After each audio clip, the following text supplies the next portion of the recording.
প্রিয় বন্ধুগণ, আপনারা দেখতেছেন আমরা আছি এখন কালীগঞ্জ বাজারের একদম শেষ প্রান্তে, যেখানে নদী ভাঙ্গনের ফলে অনেক বাড়িঘর ভেঙে গিয়েছে। এখন বাকি বাড়িঘরগুলো যাতে না ভাঙে, নদী ভাঙ্গন এর কবলে যেন আর কোনো মানুষ তাদের ভিটা মাটি নিঃস্ব হয়ে আর কোথাও দূরে যেতে না হয়, এই জন্য নদীর পার জিও ব্যাগের বস্তা দিয়ে বাঁধনের কাজ চলতেছে।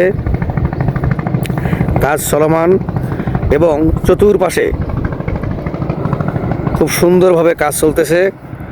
এই যে দেখেন, এখানে হলো কালীগঞ্জ মোহনা, এখানে কাজ চলতেছে, বালু ডেজার্ট দিয়ে উঠাচ্ছে এবং সেই সাথে অনেক চমৎকারভাবে কাজ চলতেছে।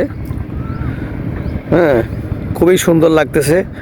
বিস্তীর্ণময় এলাকা নদী ভেঙ্গে একদম চুরমার করে দিয়েছে। হায় রে মানুষের কষ্ট।